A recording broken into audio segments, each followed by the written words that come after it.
नमस्कार। मैं कमलेश कबीर आपका एक बार फिर स्वागत करता हूं इस नए एपिसोड। आज के इस एपिसोड में हम बात करेंगे कांग्रेसी नेताओं के टैलेंट और उसकी बहादुरी की। बहादुरी मैं इसलिए कह रहा हूं क्योंकि आपने देखा होगा राहुल गांधी ने संदीप दीक्षित के साथ एक पॉडकास्ट किया है और उस पॉडकास्ट में जो उन्होंने कहा कि आज की राजनीति में जो लोग या जो राजनेता आ रहे हैं वो सारे डरपोक है, लेकिन राहुल गांधी उनमें से नहीं है। वो किसी से डरते नहीं है। दूसरा, वो ये कहते हुए भी नजर आते हैं कि वो सच्चाई के लिए लड़ाई लड़ते हैं।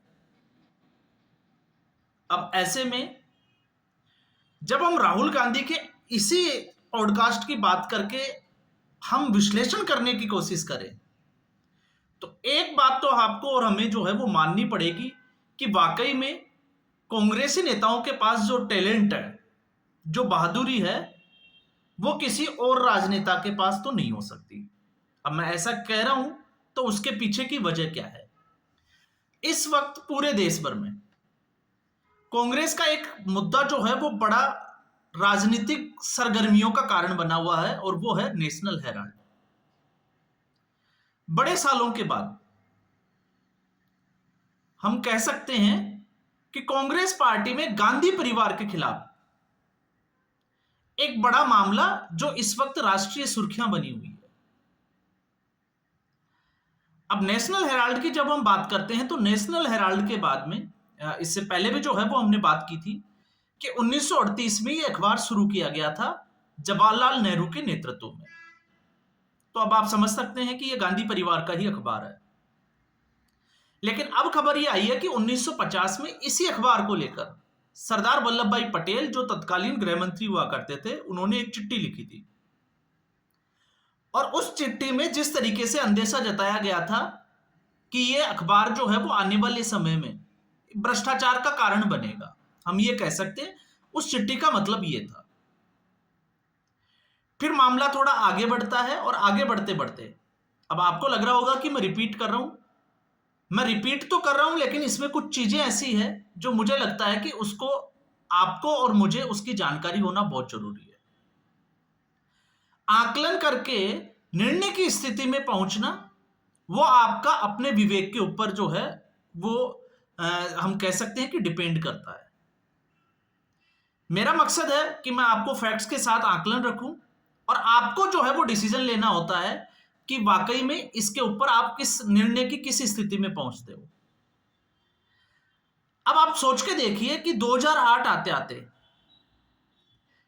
एजेएल कंपनी, क्योंकि जितने भी जो प्रतिष्ठित अखबार है, मीडिया हाउसेज है, वो सारे जो है वो कंपनियों के थ्रू चलते हैं। एक कंपनी होती है जो इसको चलाती है, एजेएल, मोतीलाल वोरा, वो आपने नाम सुना होगा, मैं उसमें भी नहीं जाऊंगा। एजेएल जो है वो नुकसान में चल रही थी और कांग्रेस पार्टी ने एजेएल को लोन दिया 90 करोड़ का। अब पहला सवाल यहां पर सवाल यह है कि क्या कोई राजनीतिक दल जो खुद चंदे के ऊपर जीवित रहता है या चंदे के ऊपर जीता है, जिसका इनकम सोर्स कुछ नहीं है, वो फंड इकट्ठा करता है, लोग उनको पैसा देते हैं, चंदा इकट्ठा करते हैं, क्या उनके पास इतना अधिकार होता है कि वो किसी को लोन दे सके? और अगर किसी राजनीतिक दल के पास में यह अधिकार नहीं है तो कांग्रेस पार्टी ने किस हैसियत से एजेएल को लोन दिया? पहला सवाल, जबकि ये इस दायरे में आता ही नहीं है। दूसरा, उसके बाद में 2010 में आते आते यंग इंडिया एक नई कंपनी बनाई जाती है और यंग इंडिया नाम से आपको पता है क्योंकि यंग इंडिया राहुल गांधी राजनीति में आए थे 2004 के बाद में। तो उसके बाद में माताश्री का जो है वो सपना था, एक माहौल बनाने की कोशिश की गई पूरे देश में, और वो भी इस तरीके का कि अब राजनीति में जो है वो युवाओं को आगे आना चाहिए ताकि देश को बदला जा सके। तो देश को कैसे बदला जा सके? यंग इंडिया कंपनी बनाई जाती है और 38% के जो है वो शेयर होल्डर, 38 और 38 जो है वो लगभग 76% के शेयर होल्डर दोनों माँ और बेटे, ये दोनों बन जाते हैं। और फिर उसके बाद में एक खेल चलता है। इस कंपनी की जो संपत्ति होती है वो 5 लाख रुपए होती है, लेकिन 50 लाख रुपए में एजेएल को खरीद लिया जाता है। हम ये कह सकते हैं अपने अंडर में ले लिया जाता है। अब आप सोच के देखिए, कल परसों भी एक महानुभाव एक प्रतिष्ठित मीडिया चैनल के ऊपर बैठकर इस विषय पर ज्ञान दे रहे थे। और ये ज्ञान क्या था? ज्ञान ये था कि अभिषेक मनु सिंघवी ने सुप्रीम कोर्ट में एक दलील दी है, और दलील यह है कि किसी भी संपत्ति को, एजेएल की संपत्ति को गांधी परिवार ने अपने कब्जे में नहीं लिया है। अब आप सोच के देखिए, या तो हम अभिषेक मनु सिंघवी के इस जवाब पे हंसे, या फिर जो महानुभाव न्यूज चैनल पर बैठकर कांग्रेस पार्टी को इस दलील के साथ डिफेंड करते हुए नजर आ रहे हैं, उनके ऊपर हंसे। जब किसी कंपनी के पास में करोड़ों रुपए की, आज की स्थिति में अगर हम बात करें 2000 करोड़ की प्रॉपर्टी है, एक तो है कि आपने उस कंपनी की प्रॉपर्टी पे कब्जा कर लिया, और दूसरा है कि आपने उस कंपनी को ही खरीद लिया, तो कंपनी की सारी प्रॉपर्टी आपकी हो गई। अब ये इतना ज्ञान कहां से लाते हैं, इतना टैलेंट कहां से लाते हैं? और टैलेंट तो आता ही है। आप सोच के देखिए कि देश के लोगों को किस तरीके से बेवकूफ बनाते हैं, सरेआम बेवकूफ बनाते हैं। जब राहुल गांधी 38% के शेयर होल्डर है और सोनिया गांधी 38% की शेयर होल्डर है, तो एजेएल में बचा क्या? 2000 करोड़ की प्रॉपर्टी तो यंग इंडिया की हो गई, और यंग इंडिया की पूरी कमांड जो है वो इन दोनों के हाथ में है, क्योंकि मेजोरिटी के शेयर होल्डर तो यही है। लेकिन फिर भी जो है वो पब्लिक के सामने इस तरीके का ज्ञान दिया जाता है। अब इसमें थोड़ा हम आगे चलते हैं, क्योंकि बात जब गांधी परिवार की आती है तो आपको यह भी अंदेशा होना चाहिए कि लोग सड़कों पे भी उतरेंगे, और अगर दंगे फसाद भी हो जाए तो कोई बहुत बड़ी बात नहीं है। ऐसा मैं क्यों कह रहा हूं? क्योंकि 1984 में जब इंदिरा गांधी की हत्या हुई थी, तो ठीक अगले दिन के अगले दिन जिस तरीके से सिंहों का नरसिंहार जो है, हम कह सकते हैं कि जिस तरीके से सिख लोगों को दिल्ली में मारा गया, उनकी हत्या की गई, और फिर उसके बाद में कांग्रेस पार्टी का बयान क्या आया। तो यहां पर अगर गांधी परिवार पे, इसलिए हमने पहले भी कहा था कि गांधी परिवार पर हाथ डाला जा सकता है, और अगर डाला जा सकता है तो क्या सरकार और सुप्रीम कोर्ट इस बात को लेकर तैयार है कि देश में जो स्थिति होगी उसको किस तरीके से संभाला जाएगा? क्योंकि जब भी पार्टी, ऐसी कोई पार्टी अगर सत्ता से बाहर रहती है, तो वो किस हद तक जा सकती है और किस तरीके से कुछ भी करवा सकती है, यह आपको जो है वो थोड़ा सा सोचना चाहिए, इस पर विचार जरूर करना चाहिए। अब हम इससे थोड़ा आगे बढ़ते हैं कि घोटाले कैसे कैसे हो सकते हैं, और चोर चोरी करे और ऊपर से सीना चोरी करे, उसका नमूना भी जो है वो अब आगे आपको मिलेगा। अब भारतीय जनता पार्टी ने इसी नेशनल हेराल्ड में नए घोटाले ढूंढने की कोशिश की, और उन घोटालों में एक हम उठाते हैं हिमाचल प्रदेश की सरकार का। हिमाचल प्रदेश की सरकार से नेशनल हेराल्ड को लेकर, या मैं कहूंगा नेशनल हेराल्ड तो नहीं कहूंगा, विज्ञापन खर्चे को लेकर सरकार से जवाब मांगा गया। तो जवाब यह मिला कि 1 जनवरी 2023 से लेकर 20 फरवरी 2025 तक 2 अखबारों को, एक नेशनल हेराल्ड और दूसरा नवजीवन, उन दोनों को लगभग 2 करोड़ 34 लाख का विज्ञापन दिया गया।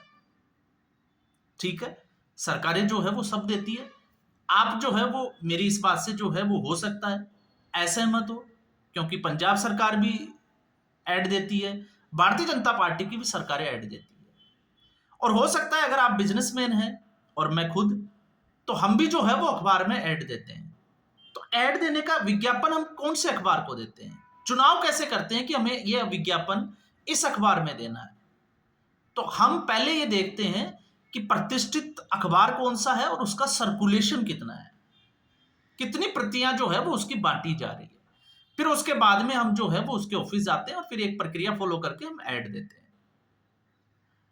अब ऐसे में आप जब मुझे सुन रहे हैं, तो कितने लोग जो है वो नेशनल हेराल्ड अखबार एक बार भी उन्होंने देखा वो अपनी आंखों से?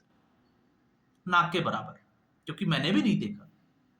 हम दैनिक भास्कर की बात कर सकते हैं, हम पत्रिका की बात कर सकते हैं, हम दैनिक जागरण की बात कर सकते हैं, दैनिक सवेरा की बात कर सकते हैं, पंजाब केसरी की बात कर सकते हैं, लेकिन कितने लोगों ने नेशनल हेराल्ड, और नेशनल हेराल्ड छपता है और बंटता कहां है, ये शायद ही किसी को अब तो जानकारी होगी। इसके बावजूद हिमाचल प्रदेश की सरकार ने 2,34,00,000 का 2 अखबारों को नवजीवन और नेशनल हेराल्ड को विज्ञापन दिया।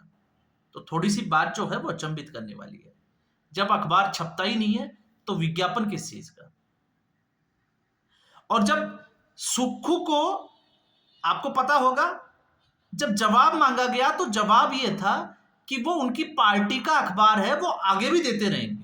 जो जवाब का लहजा और आप बॉडी की लैंग्वेज देखोगे तो जिस तरीके से उन्होंने बोला कि अखबार ये उनकी पार्टी का है और वो इसको आगे भी विज्ञापन देते रहेंगे, मतलब उनको कोई रोक नहीं सकता। तो इसे कहते हैं सीने ठोक कर जवाब देना, बेबाक जो है वो जवाब देना। अब इसके दूसरा पहलू भी आप समझ लीजिए। सरकार विज्ञापन देती है तो वो उनका निजी पैसा नहीं होता, ये सीएम सुक्खू का पैसा नहीं है, ये जनता के टैक्स का पैसा है। और ये जनता का टैक्स का पैसा जो है वो इस तरीके से लुटाया भी जा सकता है कि जो अखबार छपता ही नहीं है उसको भी विज्ञापन दिया जा सकता है, क्योंकि वो उनकी पार्टी का अखबार है और आप कुछ नहीं कर सकते, क्योंकि उनकी पार्टी इस वक्त हिमाचल सरकार, जो हिमाचल की सरकार है वो, या हम कहें कि सीएम सुक्खू की सरकार मालिक है हिमाचल की, वो कुछ भी कर सकती है। लेकिन इसका दूसरा पहलू देखिए, टैक्स पेयर के पैसे से आप विज्ञापन दे सकते हो, लेकिन आप जब सैलरी देने की बात आती है कर्मचारियों को, तो आपका जवाब यह होता है कि सैलरी देने के लिए पैसे नहीं है। आपने चुनावी वादे किए, गारंटियां दी, लेकिन गारंटियां पूरी करने के लिए आपके पास खजाना खाली है, आपके पास पैसा नहीं है। लेकिन नेशनल हेराल्ड को आप विज्ञापन देते रहेंगे और दिए जा रहे हैं, क्योंकि वो आपका अपनी पार्टी का अखबार है। आप जनता के ऊपर टॉयलेट टैक्स लगा सकते हो, लेकिन नेशनल हेराल्ड को, अगर ये कोई दूसरा अखबार होता तो मुझे लगता है मैं इसको जो है वो कोई बड़ा मुद्दा नहीं मानता। लेकिन मुद्दा इसलिए बन जाता है कि जो अखबार है ही नहीं, चलन में ही नहीं है, उसको किस तरीके से विज्ञापन दिया जा सकता है। तो ये आप सोच सकते हैं कि राजनेताओं की मंशा, और आज भी अगर हम देखें तो राजनेताओं का बैकग्राउंड जो है वो किस तरीके से होता है और किस तरीके से पब्लिक को जो है वो बेवकूफ बनाते हैं। इसलिए मैंने कहा कि राहुल गांधी और कांग्रेस पार्टी जैसा सच्चाई से भरे हुए नेताओं की पार्टी पूरे देश में नहीं मिलेगी। अब उनका पॉडकास्ट आपको समझ में आएगा कि वो कहना क्या चाह रहे हैं। दूसरा, ऐसा ही मामला झारखंड में, क्योंकि झारखंड में तो कांग्रेस पार्टी की सरकार रही नहीं, वहां पर तो झारखंड मुक्ति मोर्चा हेमंत सोरेन की सरकार रही, लेकिन वहां पर भी विज्ञापन दिए गए नेशनल हेराल्ड को। और कैसे दिए गए ये मैं नहीं कह रहा, ये भारतीय जनता पार्टी के अध्यक्ष बाबूलाल मरांडी ने इसके ऊपर जो है वो बड़ा दावा भी किया है। और आपको पता है इस वक्त भारतीय जनता पार्टी अलग अलग स्टेट से चुन चुन कर जो है वो ऐसी खबरें इकट्ठा कर रही है। और इस खबर को अगर आप देखोगे तो एक सरकारी इवेंट के लिए नेशनल हेराल्ड को विज्ञापन दिया जाता है 11 अगस्त को, 11 अगस्त 2024 को, सॉरी हाँ 11 अगस्त 2024 को। अब आप सोचोगे कि 11 अगस्त 2024 को अगर विज्ञापन दिया गया है तो वो सरकारी इवेंट कब होगा? 12 को। 12 अगस्त ले सकते हैं, 13 अगस्त ले सकते हैं, 15 अगस्त ले सकते हैं, 14 अगस्त ले सकते हैं। लेकिन आप सोच के देखिए, वो सरकारी इवेंट 2 दिन पहले ही हो चुका, 9 अगस्त 2024 को सरकारी इवेंट हो चुका और उसका विज्ञापन नेशनल हेराल्ड को दिया जा रहा है 11 अगस्त 2024 को। थोड़ा सा आपको हंसी भी आएगी, हो सकता है थोड़ा सा आपको जो है वो गुस्सा भी आए। और गुस्सा इसलिए क्योंकि इस देश को ऐसे ही जो है वो लूटा जा रहा है। पार्टियां कोई भी हो, कुछ कम लूट रही है तो कुछ ज्यादा लूट रही है और शीनाजोरी भी है। तो इसलिए जो है वो गुस्सा भी हो सकते हैं। और इसके अलावा एक और ठीक ऐसा ही प्रोग्राम जिसमें जो जनवरी जो है वो 19 जनवरी का बताया जा रहा है और उसका विज्ञापन जो है वो फिर 2 दिन के बाद दिया जाता है। अब ये वो वाली बात हो जाती है कि शादी हो चुकी है और कार्ड जो है वो शादी होने के दूसरे दिन के बाद में जो है वो निमंत्रण देना शुरू किया जा रहा है, शादी के कार्ड बांटे जा रहे हैं। तो ये कांग्रेस पार्टी में एक नया जो डेवलपमेंट देखा है हमने, जो राहुल गांधी संविधान की जो लड़ाई लड़ रहे हैं उस लड़ाई का एक ये हिस्सा है कि वो संविधान को बचाने के लिए, अब संविधान क्या है, ऐसे राजनेताओं के लिए ना देश संविधान है, ना हमारा बाबा भीमराव अंबेडकर का लिखा हुआ संविधान संविधान है। इन लोगों के लिए कांग्रेस पार्टी ही संविधान है और गांधी परिवार ही संविधान है। उनको बचाने के लिए ये किसी भी हद तक जो है वो जा सकते हैं, फिर चाहे इनको किसी भी लेवल की लड़ाई लड़ना पड़े। तो इसलिए मैंने कहा है कि गांधी परिवार के ऊपर आंच आएगी तो क्या सरकार और कोर्ट तैयार है उस स्थिति को नियंत्रण में करने के लिए। अब वो स्थिति क्या है मुझे कहने की जरूरत नहीं है। तो आज के एपिसोड में बस इतना ही। उम्मीद करूंगा वीडियो एपिसोड आपको पसंद आया होगा। वीडियो को लाइक करें, शेयर करें, चैनल जरूर सब्सक्राइब करें। धन्यवाद।